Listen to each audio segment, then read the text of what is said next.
Welcome back, fellow armchair generals. This is Gamer 1745, and we are continuing our Battle of Barbarossa. We're going to see with support if we can grind these divisions down. I don't know where they're getting supplied from.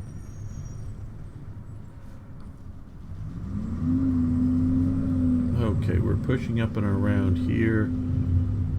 Okay, they have... Okay.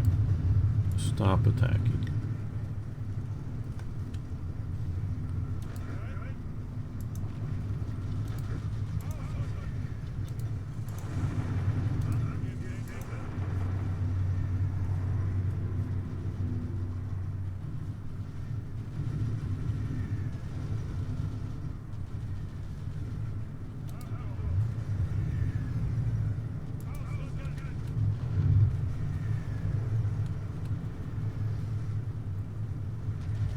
Oh wow, they're completely moving out from this area. Alright, well.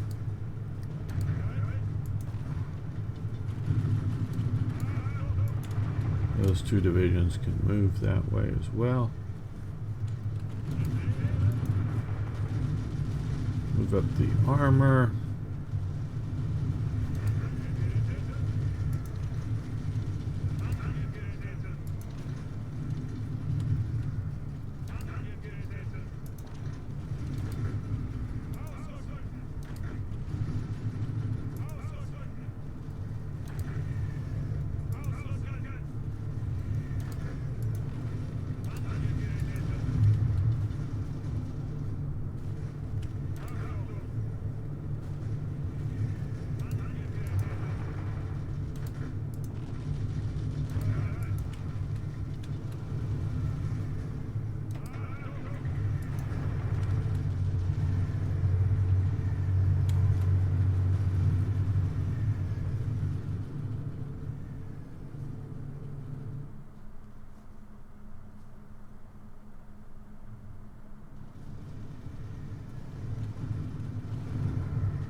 Okay, so they're falling back. They're doing good there.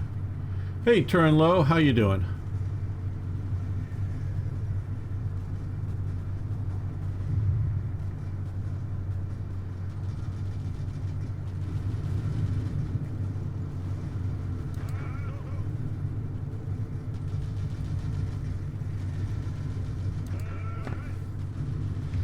You can support the attack as well.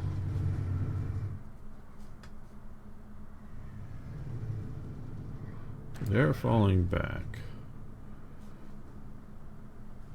But we're getting some replacement divisions coming there. Oh good, we've got here, they're defending, so what we're going to do here, they're going to attack in a countering. Oh, I'm doing fine.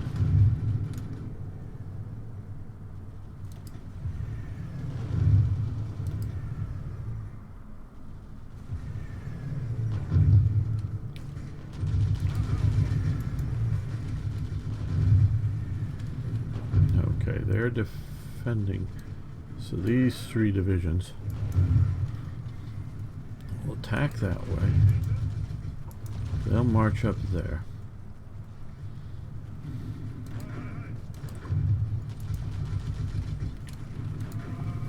Support the attack and support the attack. There we go. So now those two will be hit by 3.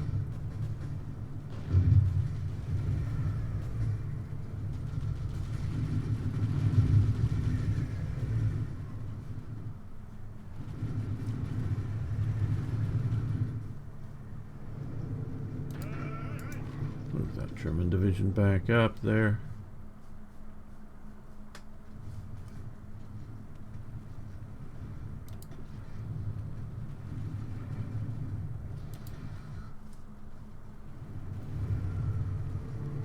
Okay, well, we've now got a few more divisions right up along here. So all of these guys attack there along with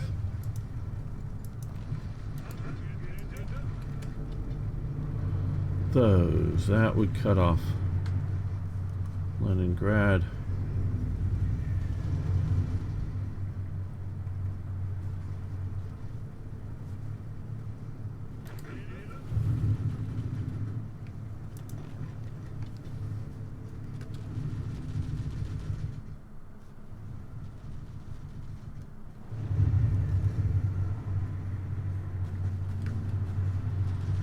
Okay, well, let's attack across the river here.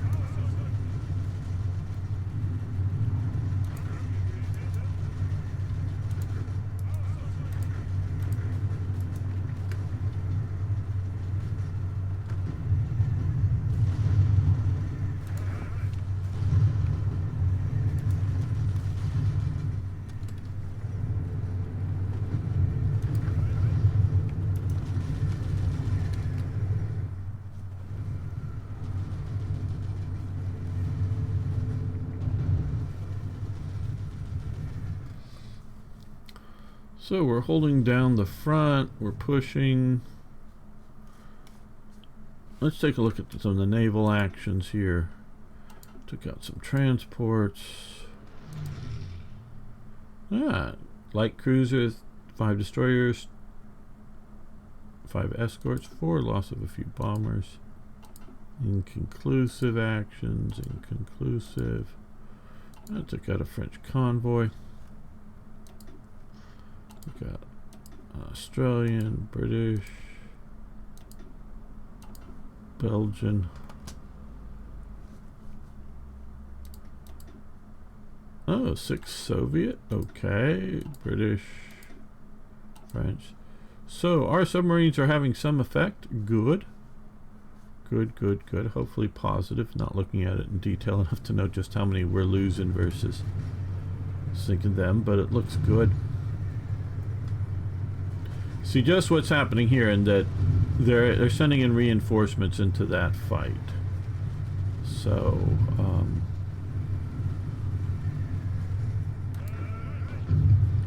let's attack there. Now with just that division, it means he's going to not be doing well, but it slows up any reinforcements coming into here.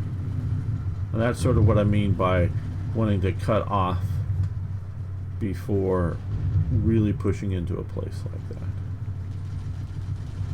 I mean, it's going to be fortified, it's going to be harder to take, absolutely. Okay, move up these two this way.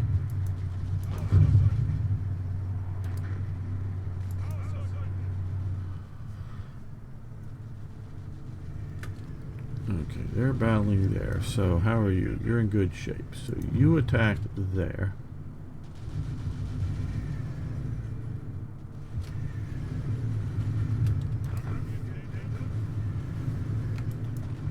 You support and you support that attack.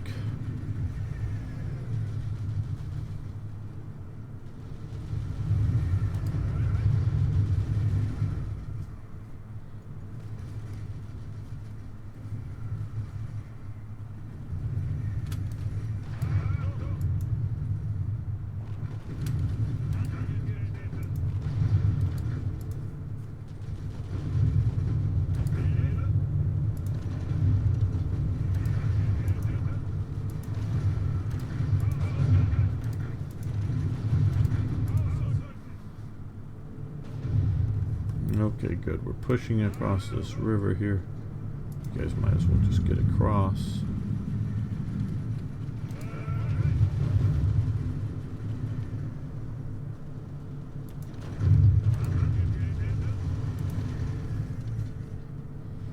And here we actually have an empty province, so let's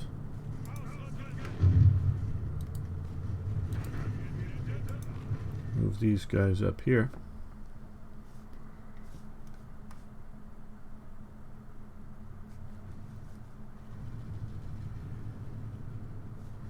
Okay, so we got that city there. Looks like they're gonna hold.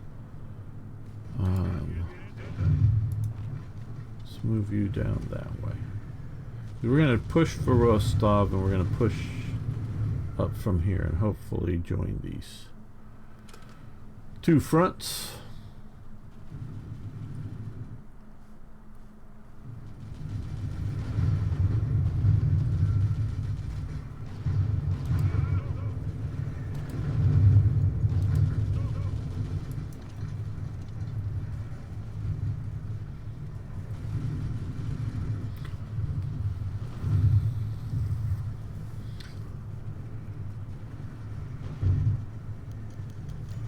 Okay, enemy agent turned. Nice, I guess, yes.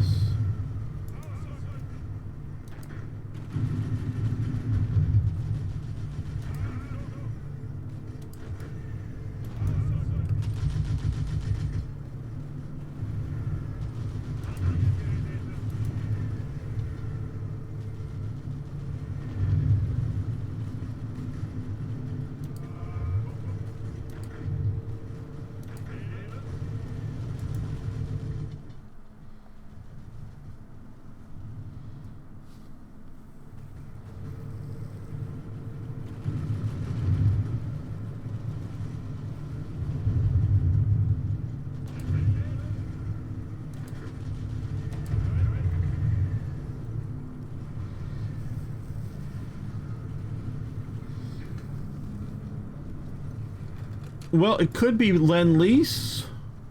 Like, I know that's...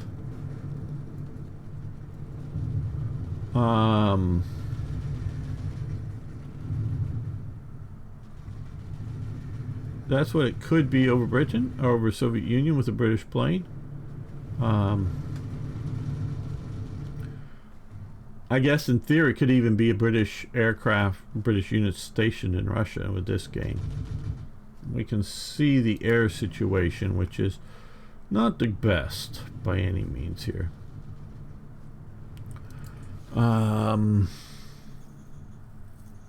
Currently have a positive 70 fighters, but sort of leaving that to be a bit of a cushion to deal with losses in combat.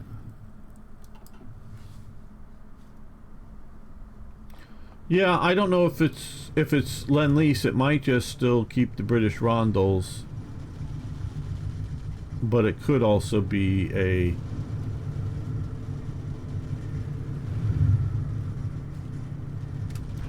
straight up, you know, not changing the rondels for Lend-Lease equipment.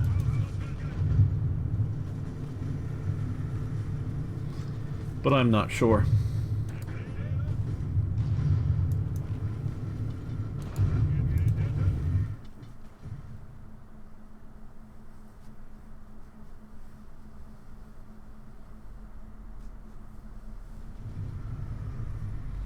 Okay, good.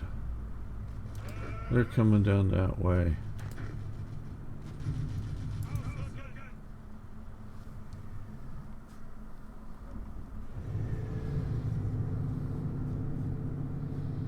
Right, okay, got this German division up here. Well, first let's march the Slovaks there. That way we cut off these one Soviet division there.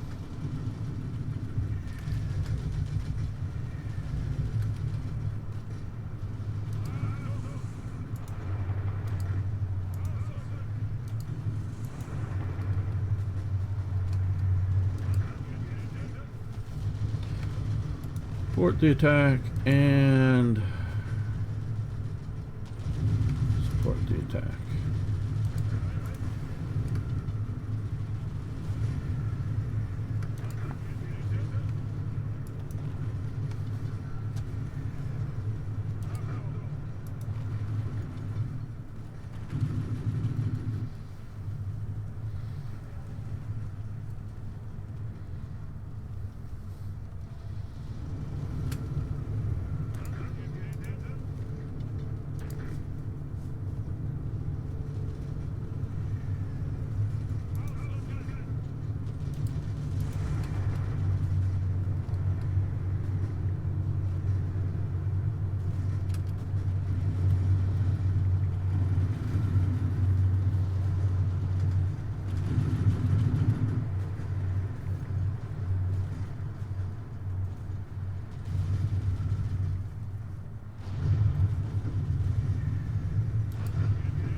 all those guys getting pushed back up there. All right, well.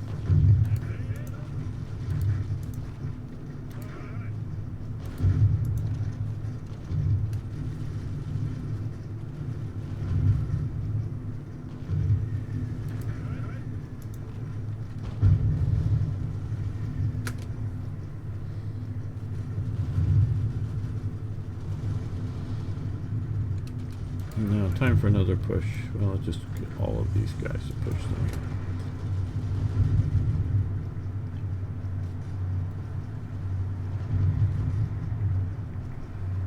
Hey, silent jar of pickles, how you do? Or sentient jar of pickles, sorry.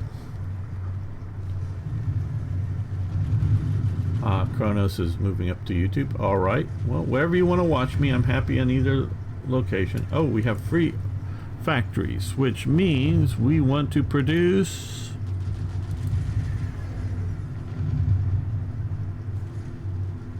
radios. Do we have aluminum? Yes, we have plenty of aluminum.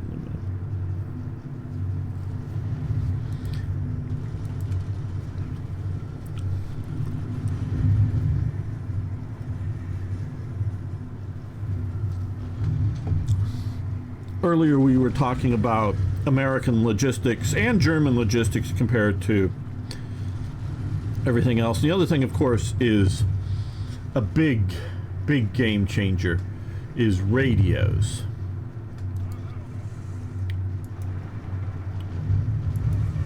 The difference between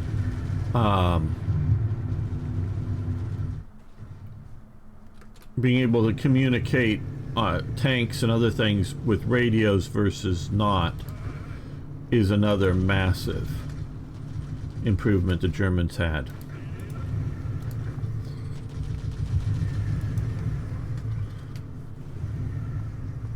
Especially 1940, over everybody else except the British in 1940. They were the only ones that were about as radio equipped.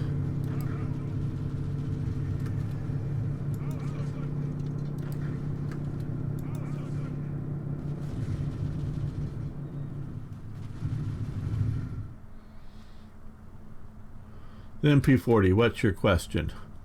Yes, we could produce it. Yeah, I could have, but instead of radios. But if we look at here, radio equipment, we're down by 9,000 radios.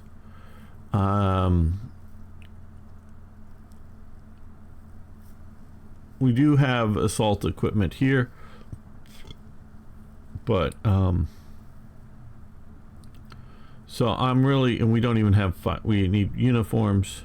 We got naked troops, people, naked troops on the front line.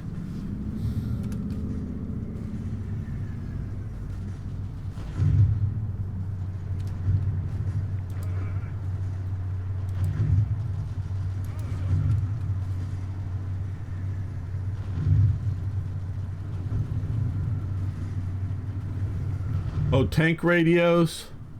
Oh, absolutely. You know, a lot of the French tanks did not have radios in 1940. A lot of Soviet tanks did not have radios in 41, 42. They get more as time goes on, I do believe, but still. And it does matter if they have access to the saunas.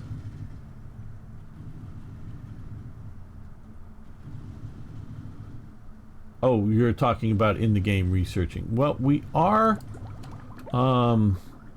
researching Signal Company here. I guess that may be it in the game. Oh, and improved tank radios too. So we're doing both. Signal Company just saw the tank here, but yeah, improved tank radios. So we're researching both of those. Does anyone know why the Russians thought it was acceptable to have tank communications via flag even after running into panzer units that had radios? I don't know that they did. Sentinel jar of pickles. I think again, how do I put this? Everything you read about the Soviet Union is a lie. One of the books I read a few years ago very much convinced me about that. Everything you read about the Soviet Union is a lie, because they lied to themselves. If their quota was to produce 1,000 radios a month, they claimed to produce 1,000 radios a month. If they somehow produced 1,100, they'd hold back the extra 100 radios, because next month they might not be able to produce 1,000 radios that month. And it could be because they didn't get enough materials, components, whatever you want to say. However the factories are set up, glass vacuum tubes or something, whether they made them in their factory or they got it from another factory and shipped in, I don't know. And because the glass manufacturers would say, we sent you enough, and if it didn't get there, well, that must be saboteurs on the railroads. Well, the railroads said they delivered enough, because they didn't want to admit that they might have had a saboteur on the railroads and get people shot or sent off to the gulags. And so if the factory admitted that they, said, well, there was supposed to be 3,000, let's say 3 vacuum tubes per radio or something, 3,000 showed up, they're not going to admit that they didn't get it, because the train says they delivered 3,000 vacuum tubes. The delivery people, whether it's trains, trucks, whatever. And if we say that there's only 2,800, well, it must be one of our people that is the saboteur. So we'll just say we got 3,000. So they're lying to themselves, and they also purposefully, knowingly, as part of the system, lie to the outside world. So everything you read about the Soviet Union by the Soviet Union is, to one degree or another, a lie, a fabrication. So, I don't know, and I'm also not the greatest expert on it. So much stuff is still classified there, though a lot became unclassified after the fall of the Soviet Union on World War II. But even there, how much, there's a lot of information that has been lost to everybody because of Soviet suppression. And then other stuff that may be out there known to historians that, read and speak Russian, but lost to, shall we say, the English-speaking world. And for all practical purposes, it's English that counts, what's published in books, because that's what the international reader reads. So there could be a great book in German on something in World War II, but most of us aren't going to sit there with Google Translate and type it in or scan it in, because you can do optical scans to get it in English. So, and then of course there's a lot more researchers out there that speak German, speak French, that will then write in English, that will produce in English. So English is, for better or worse, the official language of most things, like computing and science and history. So, and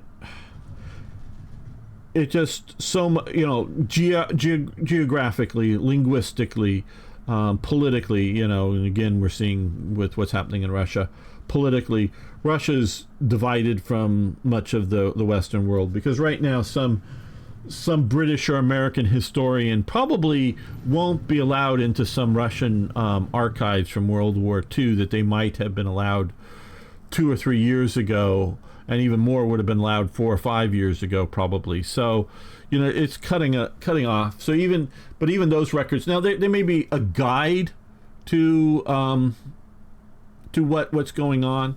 So yeah, you get how hard the picture is. So I don't know, but I'm presuming that the Russians just did not have the radio production, because a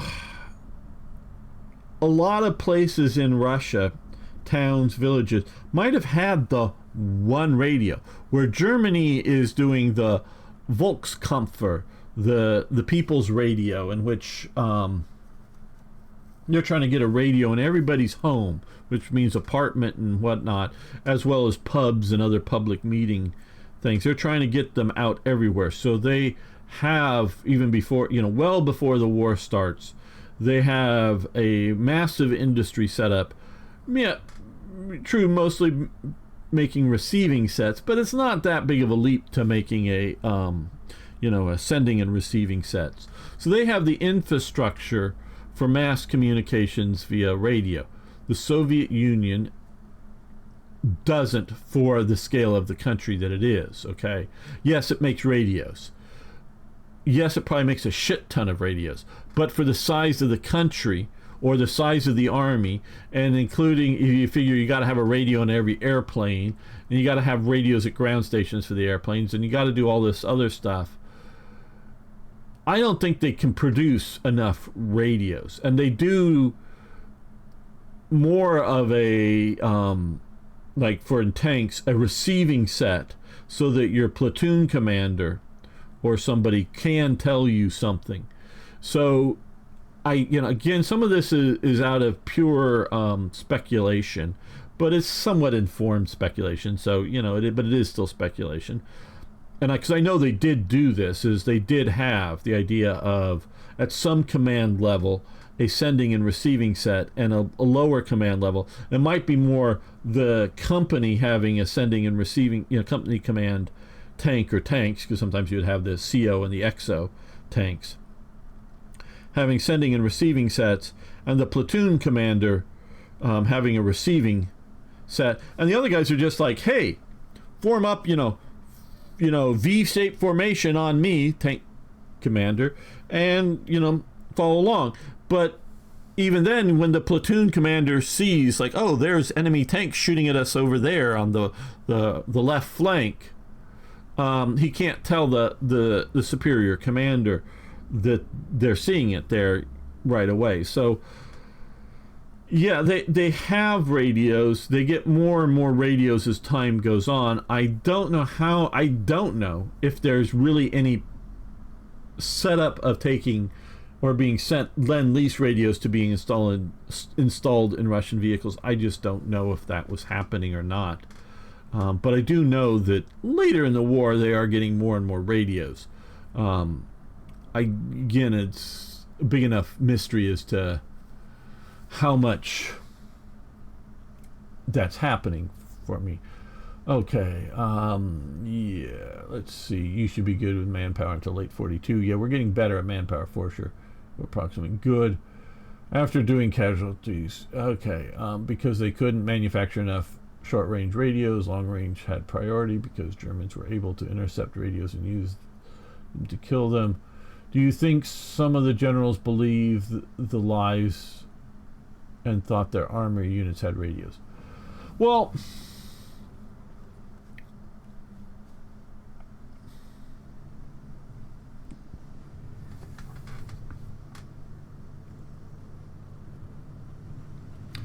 I forget. I recently, I know that I had read this before, but I think it was a British somebody studied Soviet propaganda.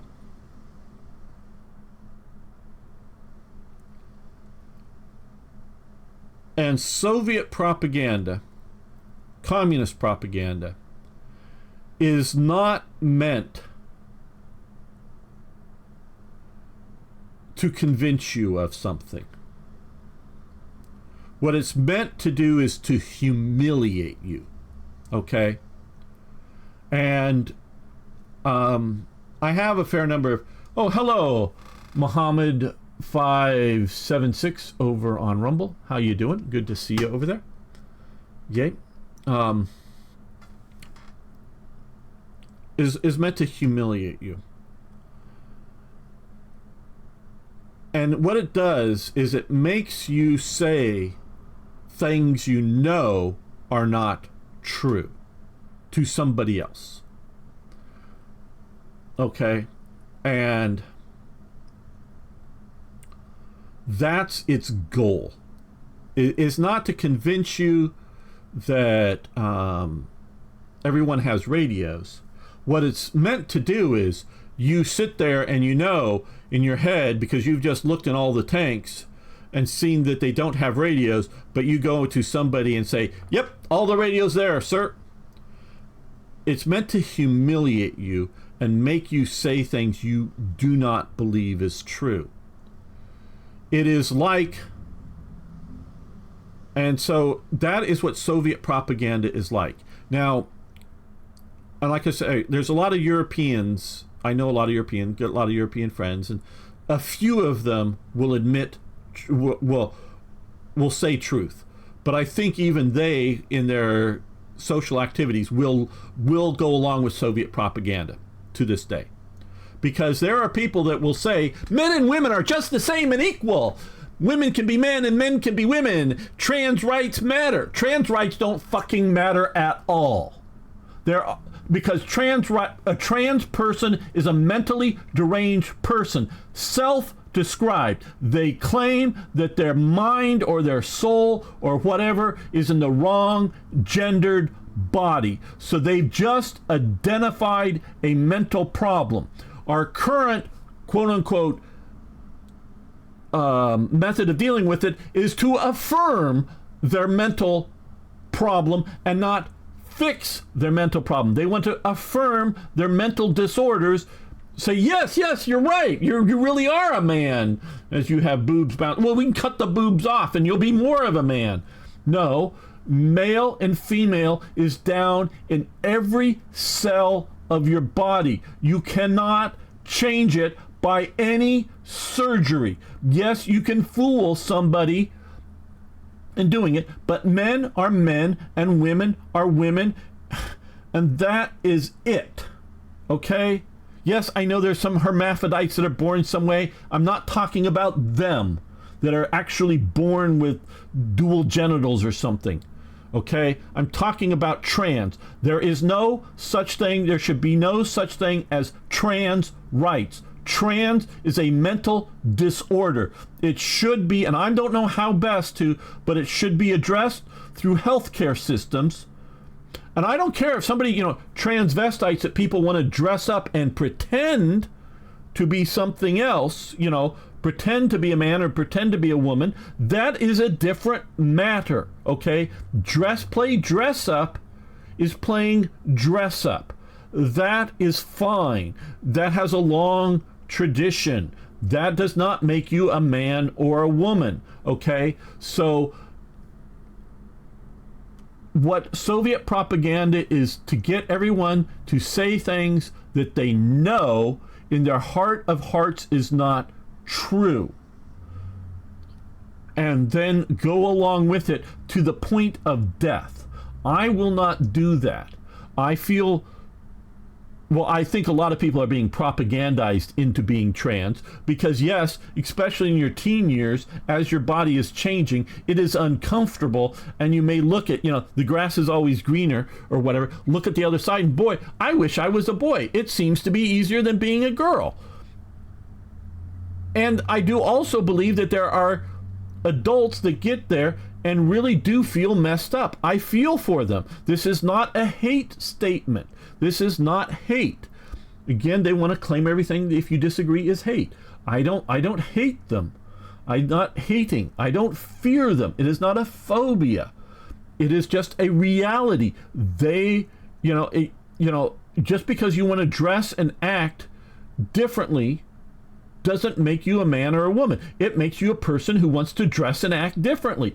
Now, maybe in the olden days, back in the 70s and 80s, most all of them, people who wanted to, yes, some people wanted to surgically transition, but most of them wanted to dress up and pretend, go in, nightclubs, whether as a performer on a stage or just one of the audience, dress up and pretend. But they knew that they were male or female. They just wanted to pretend. And that is different and odd. I'm different and odd in other ways. I know that. I'm a World War II nut. So I know I'm different and odd. So it's not saying different and odd is bad. It's just different and odd. Okay, they want to dress up and pretend to be something that they're not. That is fine, so long as everybody understands that they are pretending. Okay, and we're not saying it's real. We're not saying that whatever can compete, in whatever sporting or something. There is no such thing should be. You can try to give them trans rights, but trans is a mental disorder. It should be addressed and helped and brought people through the thing and whatever. So, and yeah, you could, hater, and, somebody can go report me to YouTube or something.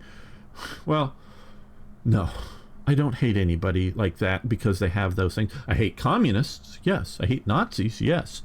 But that's a choice. Yes, I know some people are propagandized into those beliefs, but hopefully we can detransition them from being a communist or a Nazi into not being one of those people. But just because you believe if you actually believe you're in the wrong body versus, hey, I like to pretend because, hey, I might want to pretend to be a World War II soldier, but I know I'm not. Okay? So, do the generals believe the lies? Between conditioning of various elements through society, between fears of the purges and their mass trials back in the 30s, and the commissars running around, doesn't matter what they believed, they had to act sentient jar of pickles as if they were fully equipped. Their statistics on Tigers destroyed tend to be slightly out of proportion after they were awarded for Tiger destroyed. Yes, because they needed experienced tank commanders led to the squad. They didn't have a... Yes, there was also training issues for the Soviets. But most Soviets couldn't tell the difference between a Tiger and a Panzer IV anyways. That very likely. Good old Volkskampf, right? Yes. They needed better optics and gun stabilization. Yeah, that's also another real thing. Didn't care about vehicle losses if they only expected to survive a few weeks. What a nice state gift. Oh, yes, they used to give them out in different ways and sell them because force multiplier such. Yeah, there were T-34s expected to have a major mechanic failure after 200 miles, so that didn't matter. Absolutely. That's why the Soviets did love the Sherman, particularly as a training vehicle, because they could drive it for long ways before major problems. Most tanks in the era had a failure after 300 kilometers. Better. Weren't those cases over-engineered suspension? I don't know. Yep, and a few other stuff. Tiger's legendary. Want to ride a Tiger, be a skilled mechanic, gunner, mechanic. Yep. Well, all tankers need to be mechanics. Body dysphoria is a serious topic. We don't lack patience, but you also got a lot of trendies. Yes, absolutely. And I do understand that and I do agree that there are people that really do have body dysphoria and whatnot. But is the best solution to affirm it, or through therapy and psychology and whatnot, to try to figure out that, yeah, it's probably the best way is that you are what you are meant to be, what you are, even if it's uncomfortable. German tanks engineering overcomplicated in design, but even they were the best out there. Yeah, as a psychologist, I am all for reaffirming so I get more spare time. I think you mean that as a bit of a joke, I hope. So, yeah. And so that, that's And although I've never seen the whole thing, but there is the Shakespeare play in the movie The Taming of the Shrew, in which the husband gets the woman to say, yes, it's midnight when the sun is, at the peak of the sky, and it's noon when the sun is, over the horizon at midnight or whatever. So, it's propaganda to get you to knowingly, oh wow, the Italians lost some. We just participated with some aircraft, but took out a heavy cruiser, 2 destroyers, and 3 convoys. Got to be hurting them there. Okay, it would help if it weren't such a news topic and pushing patients into the spotlight. Yes, because attention sure does help. Yes. Yeah, and I do... I do think people, men and women, go through, going through puberty and body changes, and I have no idea what it's like for a woman to go through it. Obviously, I know what it's like for a man because I am a man and I've gone through it, but it can be an uncomfortable situation for people. And I think that there is that. I also think that I think parents don't teach or train, however you want to say, their children as well as they used to. I think they presume school/society is going to do that more. And I think, and again, I think because I don't know, and I'm sure it varies in regions, it varies in individual families and whatnot, but I think there is a lack of mothers training or teaching their daughters how to be a woman. I think so. I think it's the idea of whether it's makeup and clothes and other things, of how to look good or be appealing or however you want to say it. So I think a lot of girls going through this just look over and see, wouldn't it be easier if I was a boy, and I don't know how to do all this stuff, and mom isn't helping out enough because mom's working. I grew up in a home. I grew up in a time in which most mothers were in the household. I think now we have so many more mothers that aren't in the household, and it's not that they don't care, it's not that they don't try, but I think so many more mothers, notice I'm using the term mothers and not women, but mothers are working, and it may be very much but by society's changes and economic necessities. I'm not saying it's always by choice, but I think there is more of a situation in which mothers are working outside of the homes. They're spending less time with their children, generally speaking, but here we're talking about girls. And so there's less training on, growing up, if you will. Less examples, because also part of the training is, monkey see, monkey do, in that, watching mother behave and such in ways.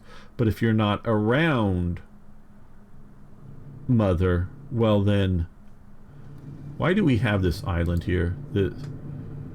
I think this is a black ice thing. There isn't enough here to warrant having an island. That island I know that one of these islands is right now in the news a lot, but they're super small. It's that kind of thing. I gave my kids away 40 minutes ago. I cannot comment on neglect today. Okay, but so for male to female trends, a lot of them in my generation, Gen Z, seem to be former incels, men who could never get women, and some might think that life as a modern woman would be easier. That, and there's those kinds of things. I do think there is, historically speaking, and yes, I'm a historian. No, I'm not like one that publishes books. I publish videos talking about history. But children, but boys, used to grow up around their fathers because they went to little or no school. They, and even those that did read and write still went to limited school and got that. But whether it was on the farm or in the workshop in the city, most of them, historically speaking, grew up around that and their fathers. The boys did. And, but the family was more together then. Now, starting in the 19th century, you start having factories in which men and women, because there are lots of women worked in the factories. That would be a very bad mistake to think it's just World War I or World War II that got women working in the factories. Especially a lot of like weaving mills. A lot of the work done was not needed to be heavy lifting work. The sort of daily work that women could do just fine.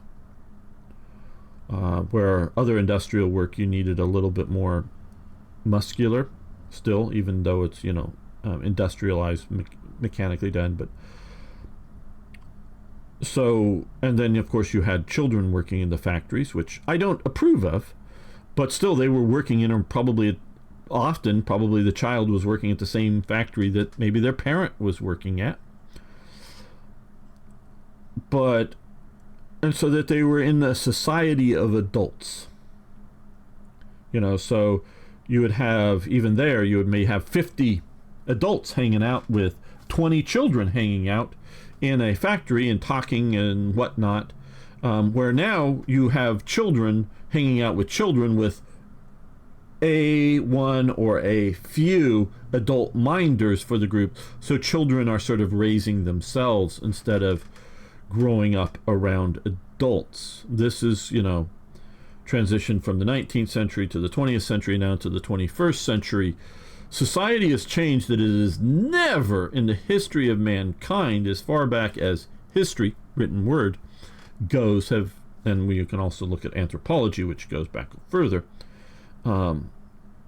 since the written word has never been like this. So we have gone through a transition, and whether we look at sociologically, or genetically, biologically, looking at how humans develop, this is a major shift that has never been happened before. And we don't have generations and generations and generations of how to do it best. And from that they, somebody put out what is no longer the case. They used to have like typing in schools. You'd learn to type on a typewriter when I was back in school. Now, of course, everybody's typing all the time, so there's no point to it. So I was in a pre-information age, a digital age, in that I was one of the few kids that I knew even had a computer in the home. Literally one of the very, very few when I was growing up.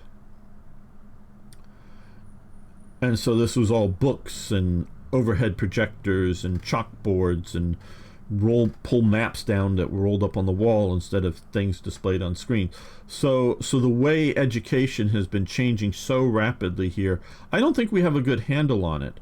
And it's also gotten so much more specialized because there is so much more information being generated out there going on constantly. So things have changed so much, and we don't have a good mass grasp on it, and as a society. And don't point me at some great school somewhere that's doing it all perfectly. That may exist, but that isn't a societal standard. That's an aberration for that. So there's lots of issues going on that I don't think we're dealing well. Don't forget, competition in teen years is fierce as well. Tendros choose trans because they don't complete the sports guy. Yes. Oh, absolutely. Hello, Chris Kraz. How you doing? Actually, in Spartan society, there was a lot of attraction to the same gender in men. Yeah, well, that's different. Attraction is different than thinking you're in the wrong biology. And I'm not going to discuss here and now attraction, but I definitely understand whether it's Sparta or Athens or Rome. In the pre-Christian world, it was very different. And we can look at sexualities in various places in Africa that are still very odd to me, at least. We can look at what was suppressed, particularly, which it starts in the 19th century, really. But as looking at it, because that the Rosetta Stone starts really Egyptology, but how much masturbation played a role in Egyptian religion. So there is a lot to look at there, but that's attraction is different than believing you're in the wrong body. So yeah, that's different, and that's not what I'm talking about. Actually, okay, Tiger 1 or Tiger 2s are not that good. Panther is better.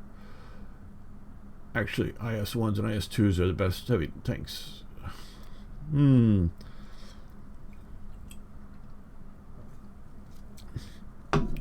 the Tiger 1 is developed, the Panther doesn't exist, Felipe. So the Tiger 1 is better than the Panther in that, see, unlike War Thunder, which lumps all these things together, because Felipe and I play War Thunder together at times, just so you know.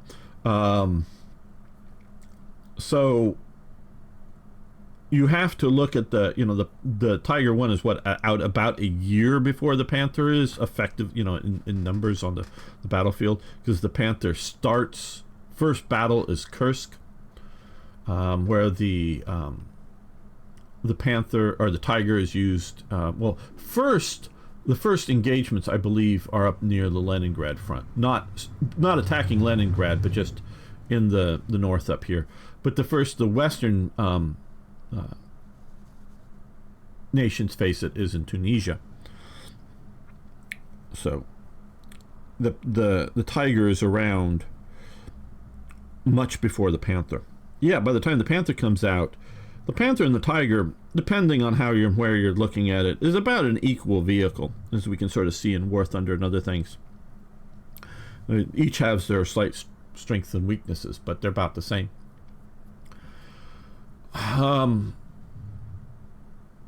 Best heavy tanks of World War II. Well, I would say a Panther is better than an IS-1 or 2.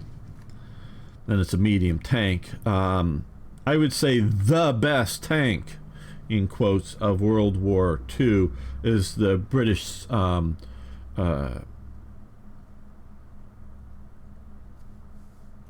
Centurion, which shows up just at the end of the war. That's probably the best. I mean, it's just in the last few months of the war in 45 that it actually gets to the battlefield. I wouldn't call it a heavy tank. Now, I would call it a heavy tank if we're talking 1941, 1943, but by the time 45 rolls around, the Centurion is no longer a heavy tank. It's one of the first main battle tanks to come out, and so better than those. In spite of a bunch of cowards and liars and traitors, Athens did most things like war. I don't know about that, Felipe. They fought each other for the Peloponnesian War was long. Panther can pen the lower glaciers and just kill them easily. Well, again, unlike War Thunder, you have to understand those tanks as a unit. And unlike War Thunder, when you close the hatches, and again, I've taken this from watching like the Chieftain's video. He's the sort of, he works for World of Tanks, doing research and for what he says is a highly unrealistic game. But he does like inside the tanks and looking out. If you get inside of I'm doing this partially from memory, as well, but looking at it. You get in something like an IS-1 or an IS-2 and try to look out of it, close all the hatches and try to look out of it and see things, and then get into a Panther and close all the hatches and try to look out and see things. You're going to see things so much better looking out of a Panther. More vision slits and or little vision block periscope things that move around, more of them. You're going to have greater situational awareness, and the Panther has various means of sort of half unbuttoning the tank by moving the hatch lid for some of the commander's cupola, so that it's comes out open part of the way, but it's still above your head, so you can sort of look out around, but it's still protecting you, that the IS-1s and IS-2s don't have. So if you're looking at, and even if they both have radios in them, I think the German optics setup is going to be better. The German tanks have greater gun depression than the IS tanks have. So you're looking at things that some of that shows up in War Thunder, some of it doesn't. And I would just say the Panther is a better tank than the IS. So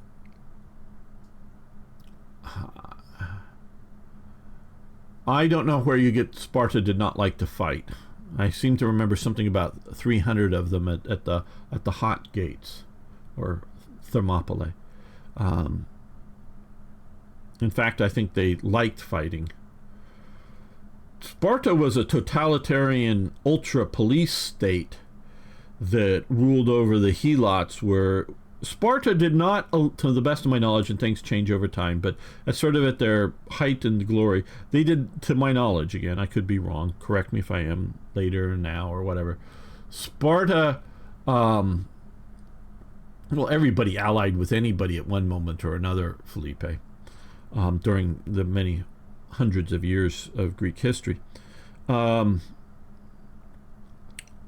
Sparta did not allow individual personalized slavery, but they had state slaves, in essence, the government owning slaves, as the helots. They were in essence, a slave class. Might be more,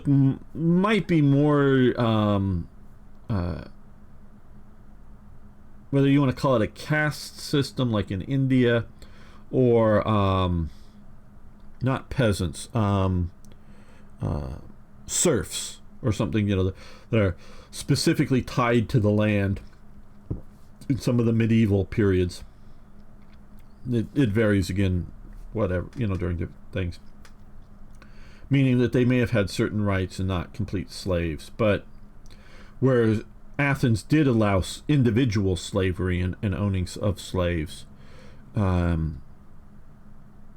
But yeah, no, Spartans like to fight. Spartans did a lot of that stuff. So Spartan men, only way to get a gravestone was to die in battle. Women was death and child. Spartan was like proto-commie state. Yes, much communal. Yeah, it's very communal system. Spartans did not. Again, later stages it changes, but while still being Sparta. But during the main period, Sparta did not allow money. It did not have money. It did have ownership, as my understanding. And you had to, I think, be over 35 to get married, and things like that in Sparta. So Sparta was a very, very weird place by modern standards. I have had Greek history years ago, so I know a bit about it. Not the greatest expert, but I know a bit. So yeah, Spartan men were very much into grooming themselves. They like to have long hair, well groomed, well shaved, looking really, really good. Not looking like women, but looking really spectacular. So yeah, there's a lot to to Sparta. It isn't just. And if you say allied with Persia, well, yeah, over hundreds of years, and both through the Peloponnesian Wars, but both Sparta and Athens, in essence, had colonies around that, that their people colonized, including over on the mainland. And sure, at some point or another, they probably did ally with whoever, whatever, to attack some other group of people. Hello, SEIMX2. I like Hoi 3 better, either that or I just couldn't handle all the new shit. Yeah, I'm going to get back to Hoi 3 at some point myself. But hello everyone over on Rumble. I do see the chats over there as well. Might take a little bit more to respond to them, but though the best so far, the best closest to Hoi 3 in my opinion is of Hoi 4 is Black Ice for Hoi 4. So if you want to try to jump up to that, basically all in the 300 movie. Well, the Thirst to 3. No, I'm not talking about the movie. The movie was based on a comic book. Oh, what's the author? No, I'm gonna try to alt tab out of here. Sorry if things are freezing or something. Okay. Oh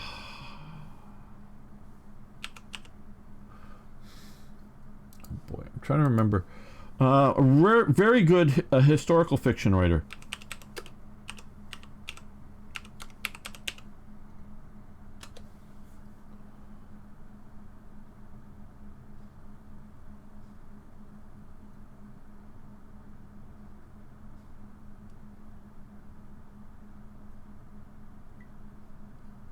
Is this it?